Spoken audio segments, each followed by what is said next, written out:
Welcome to the Blue and Pink Show, where we talk about passion and creativity. Today we have a special guest, Habiba Alcindor. What's going on? Well, Bjorn, I am trying to get my television show off the ground. What exactly is your show? What's the name My of it? show is called Gold Rush. Mm-hmm. Gold Rush is about a family, and it centers around the perspectives of the father, Sharif, who is a famous basketball player, his son, Kendrick, who has just been drafted to the same team as Sharif, except, Sharif played in the 80s and 90s, and Kendrick, his son, is playing in 2009 as a rookie. Uh-huh. And then it's the female side is the mother, Sandy, who was married to Sharif until he left her for another woman. And Sharif's daughter, Letitia, Kendrick's older sister, who is a journalist, and she gets sort of assigned this investigative report on a woman who mysteriously died, who knew her dad. So she's sort of looking into the past, and Kendrick is trying to play his way into the future, like hoping that success will solve everything. So we want to know, like, does success solve everything? Wow, it sounds really introspective. It is. It's based on a lot of years of family drama. I have like a gold mine of Rush. Mm-hmm. And I started this show, it seems like an eternity ago, like in 2008. Oh, wow. And originally I started with my brother and sister, and then as the years went on and on, they both sort of started living their own lives, and I've just kept on with my dream, trying to make it happen. Wow. So what's the status of Gold Rush? Well, right now, I found a studio that was interested in producing it or helping me get it produced. But now that Winning Time is out, that has put a freeze on my project because they don't want it to be the other basketball show. Oh, really? Did you hear from the execs, like, verbatim? Pretty much they just said, we don't want to introduce your show when there's already another basketball show dominating the public consciousness, I guess. But it's very frustrating because, it's just frustrating the timing because I finally got somewhere with the studio. People are finally taking me seriously. Oh, wow. But now there's this other, like, bigger sort of establishment show, and everyone keeps asking me what I think about it and isn't it great? And I'm just like, no, it's not great because it's why would it be great? Yes. I have a show too. Yes. What about my show?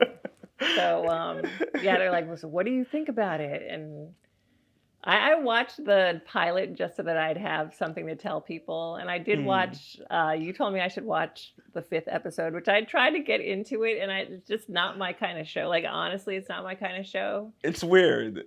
No offense to them. Well, yeah, it's a little strange, and I feel like... It's almost cartoon. I mean, no offense to the people that made it. Yeah, I don't care. Please don't cancel me.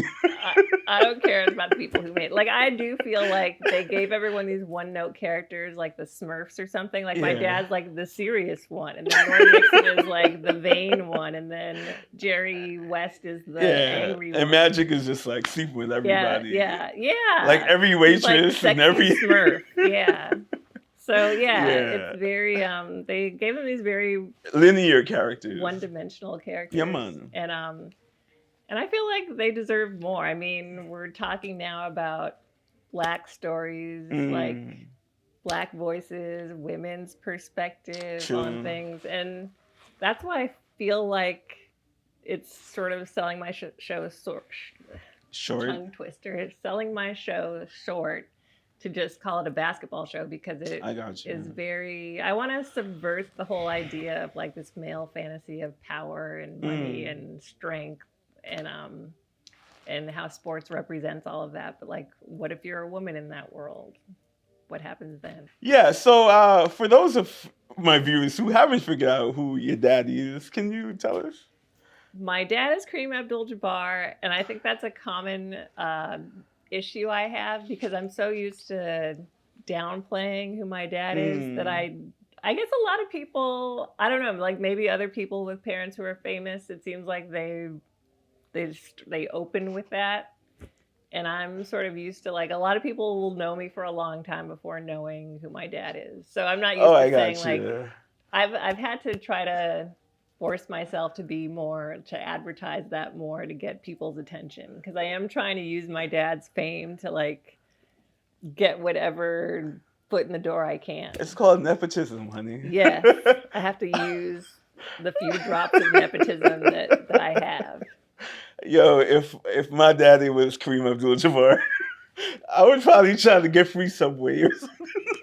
Yeah. I'd be like, yo, why am I paying? Like, do you know who my father is? Yes. Got you. Yes. Wow.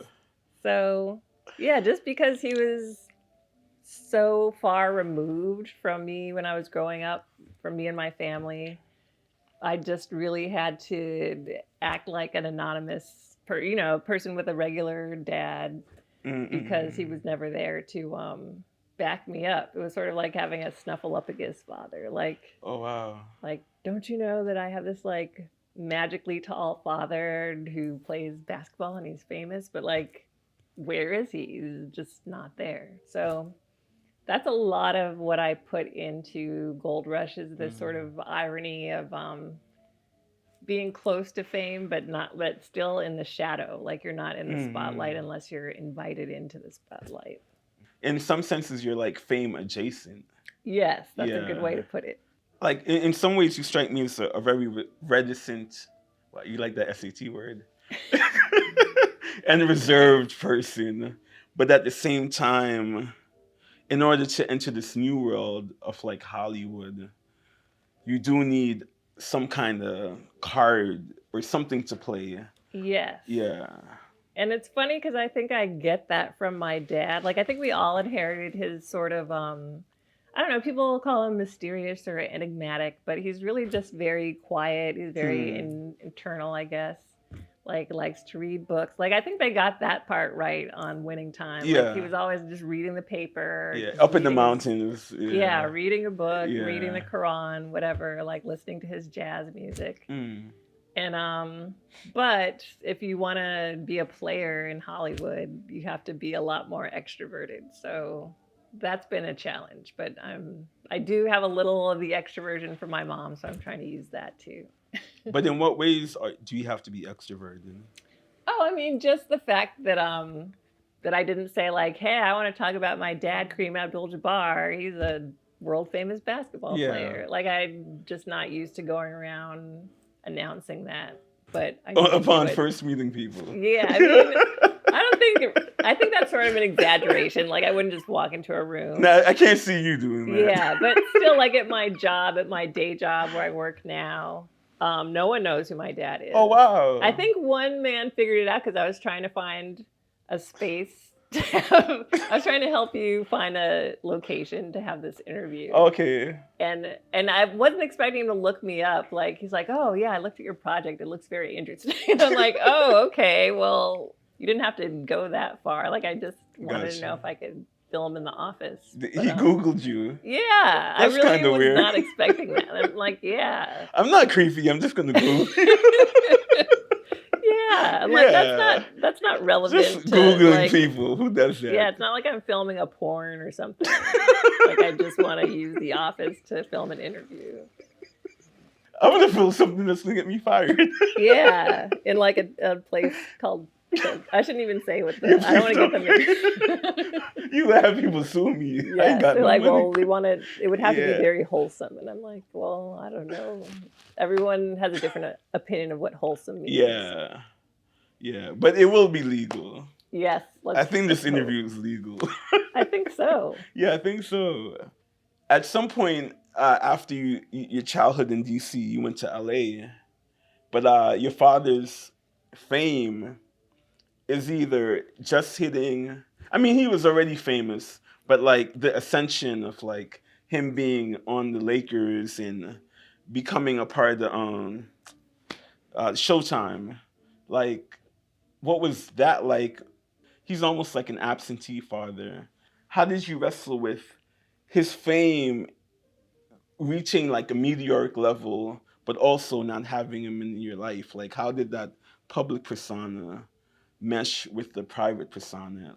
Well, it was very strange because we'd usually go visit my dad during the summer. Mm. So he had like, I mean, the house that they use in winter time, it was sort of analogous to the house that he had, which burnt down, like the bungalow. Oh yeah, they talked about that one time. Yes. Yeah. But so yeah, we live in this like really fancy neighborhood, like Bel Air, like driving through the gated. It was like sort of a semi-gated community. Like it was before gated communities Oh really became a wow. thing.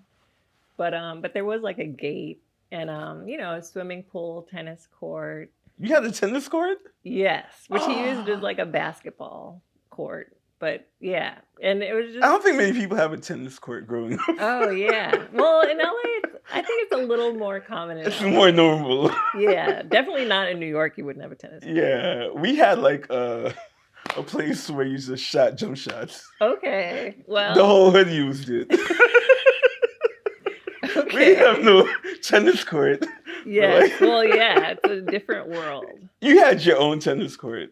Yes. I don't know why it's such a fun fact that you Oh, had. okay. Well, yeah. So yeah, we Yeah, had I'm a just tennis teasing court, you. but my dad played basketball and he used it to practice. Mm. And yeah, so we had like nice things, like we'd ride in a limousine and Okay. everything. So yeah, it was this very like schizophrenic kind of life where like I'd be with my dad and have all this like wealth and everything, and then go visit my mom and like I don't know, just very, I'd say lower middle class. Mm. And because my dad was so he's so introverted, it was pretty frustrating because you'd want to like meet some celebrities or something, and he doesn't know how to network, he doesn't know how to do favors, he just doesn't, you can't really make those social connections where you feel like a part of the Lakers. Like I remember we went to like one random time my dad decided to take us to Pat Riley's house for Oh a wow. party. And they just like I guess they just pulled some gifts out from somewhere, from their closet or somewhere, and they Yeah. spelled my name wrong, and like it was just so awkward because I'm sure my dad just never mentioned that he had children, or like maybe they saw my brothers more, and then my Gotcha. sister and I were just like the girls, because it's a very macho world also. So yeah, it was just always a sense of like celebrity adjacent. Like your dad is very famous, your dad is very rich, but he kept his money to himself and he kept his connections to himself, and so there was really no bridge into that world. You're just sort of there on this island. But it almost sounds like, if I'm not mistaken, that he was trying to get comfortable with the idea of celebrity himself. Um I guess I don't think he ever really got comfortable with celebrity. But can you elaborate on that? Yeah, he's just not very personable. Like it's really a stretch for him to like, be warm and smile and everything. Yeah. Like he's really not like Magic Johnson, where he just like he's standing in the middle of the party and just welcoming everyone, and sure, I'll pose for a picture with you. Yeah, like Magic can act with his teeth, like. Yes. Yeah, he's just like a natural. Yeah. And my dad gets really upset, like if you approach him the wrong way, like I'm eating, or like Gotcha. No, I don't feel like giving autographs today, or like it's very like Russian roulette. Like if you just catch him at a bad moment, it's not like consistent. So, yeah, just very moody and not especially thrilled with meeting people unless he's coached to do it. So then it begs the question: what traits did you inherit from your pops? I think I got the same trait. Like I really have to I think I got his love of reading and music, although I don't like jazz, but I like a lot of other music. He's like a jazz fanatic, right? I mean, not fanatic, loosely. Wait, you're a jazz fanatic? No, your father. Oh, he is a jazz fanatic. Yeah, Yes. yeah, He's obsessed with jazz. Like, yeah. yeah, he has like this whole musical like he had a whole music room full of like albums which burnt Mm, down. yeah. Yeah, he's always talking about jazz, and I'm sure he wishes that I cared about it more. But yeah, I do like music. I do like reading. I do think I'm pretty intelligent, and Mm, he considers himself a writer. I'm a writer. Um, and yeah, just I don't think I'm the most extroverted person. I get easily annoyed with people, and I can be mm, pretty standoffish, and I'm sure I get that from him. But I think that's blended with whatever personality I got from my mom, like because mm, I didn't grow up with my dad. So it's weird. It's weird when things come out that remind me of my dad now that I'm older, mm. because it's not like nurture, it's more like nature. What's the relationship like with him now? Now it is much better. Mm. I did not speak to my father for 4 years Oh wow. because he was making a documentary, A Minority of One, Yeah. and he basically told my brother Adam and myself that we were not welcome to be in the documentary. And that was really hurtful. And it Mm, was just coming on top of a lot of like him coming to New York and not calling me or visiting me, mm, and just not being supportive. And that was sort of the last straw. So I just said, like, I'm done. I don't like, I think he texted me, like, oh, you're invited to the premiere. And I texted back, we're done. oh wow. So he thought he's like, oh, Habiba's upset with me. Like, he talked to my mom. And I don't think he realized that I was like seriously, like, Done. completely done. So Mm, I wouldn't have ever talked to him again, except that he came to the screening of my film that I made. mm. So that was sort of a peace offering. Oh wow. Like him being supportive of something I was doing for Mm, once, that was like yeah. a very rare moment. Mm, So he came to my screening. He really liked my film. mm. We got some photo ops, which I'm using to promote my show, and so that was nice. It was very healing, and Yeah. he had a lot of health issues Yeah. like in recent years. So I think that also made him appreciate his family, which he didn't. I think he took it for granted that he had a family and that we'd always be there Mm, and support him. And then I think now he's realizing what having a family is for. Like, oh, these are people who come to visit me when I'm sick, or oh like wow.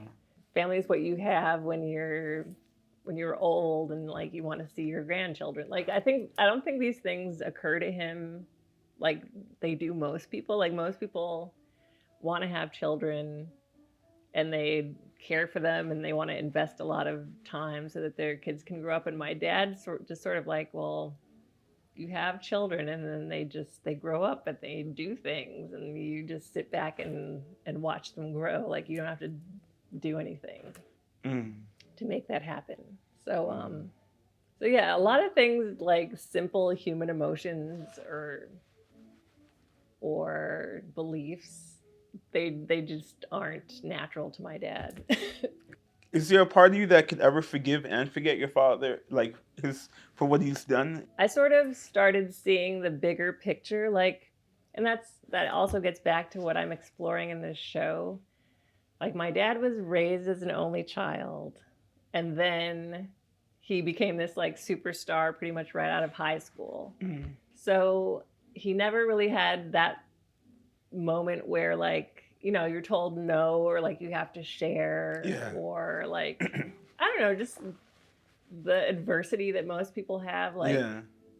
everyone was just always like looking up to him, like, what can I get for you, Kareem? Yeah.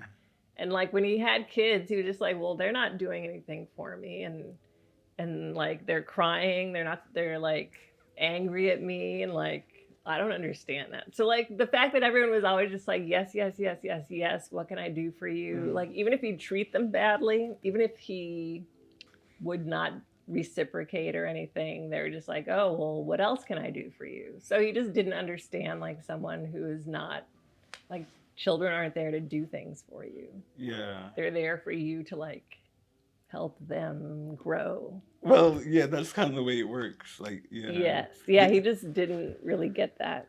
the give and take of it, because yeah, he grew up in a very privileged world. You know, I mean, even as a high school student, but then he also grew up experiencing strife as a black man. That's true. And that's another thing, like Forgiveness. the dichotomy. Well, I mean, yeah, I mean, I think it's easier to forgive my dad because I can see what like where he might have been different if people hadn't been so accommodating to him. I think Yeah. that's what I was trying to get at. So as a young girl growing up, it was a very macho atmosphere. How does your show differ than the HBO show Winning Time?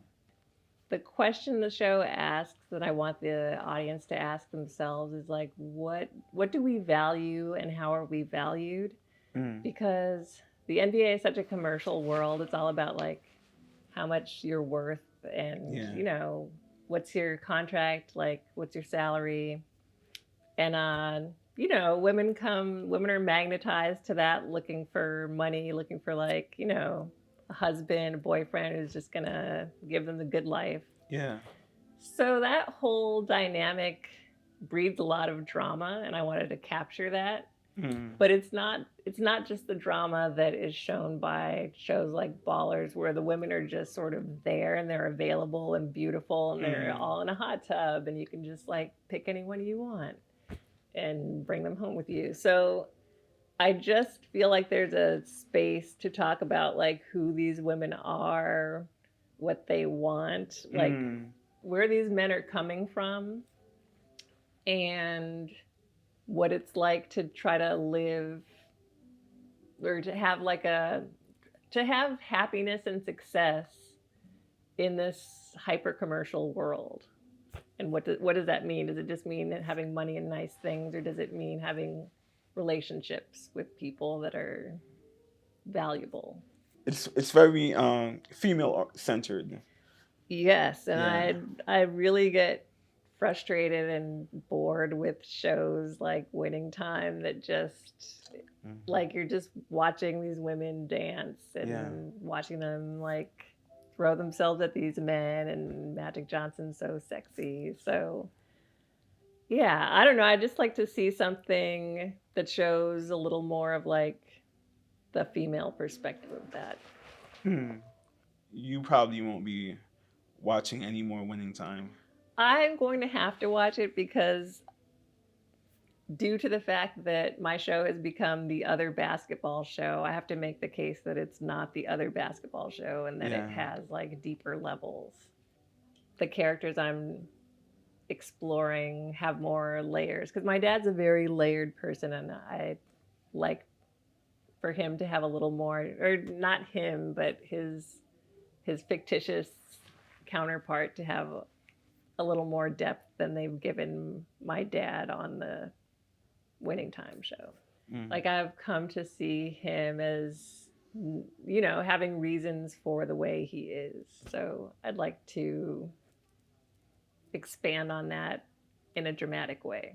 Have you gotten much help from your father? No, because I can't talk to my dad about this show, and that's complicated, but he's got this manager who controls him. So I have had to be very careful about what I say to him and how much he knows about what I'm doing. You haven't told him. Well, I mean, he did come to my screening. Well, that's a big hint, yeah. Yeah, I mean, with Gold Rush, like he's standing in front of this big banner that says Gold Rush, and it's just funny because he's so like self-centered, I guess. He just doesn't ask me about it, so I'm like, I don't talk to him about. I would have to really go out of my way to be like, Dad, I really want to talk to you about my show, and he'd say like, what show? Like, oh, was that what I was there for in 2018? Gotcha. So yeah, so I just haven't pushed the issue and I don't plan to push the issue. Mm. So, yeah, I mean, that's another facet of what the show is about, is just dealing with people who want to commodify my dad. Mm. When you have people who want to commodify your parent or whatever, and I'm sure it's very common with kids who have famous parents, just having to have this side of them that's just like a product Mm. or a brand. When's your project coming out? Where can we find it? Hopefully, it's going to get underway in 2022. We're trying to get screenwriters, a showrunner, actors, trying to attract all that talent. And Winning Time has put a dent in my plans because everyone's waiting to see what happens with that. So I'm hoping it happens this year. Yeah. And just waiting for the studio to find who the people it needs to make it happen. Do you have an Instagram or social for the show? Yes, I have a website, which is Okay. habibaalcindor.com. Uh-huh. And then I have a Gold Rush Facebook page. Mm. And I do have an Instagram, but I don't really use it because there aren't really any pictures to take. Thank you so much for coming. Thanks, Bjorn. Yeah. Thanks for having me. Yeah, this has been a really, I learned so much about you. Thanks. Yeah, you Well, thanks for being interested, because I think you're ahead of your time, because no one else knows that I exist. So you've got the corner on the market there. They don't know yet. Yeah, you're on the cutting edge.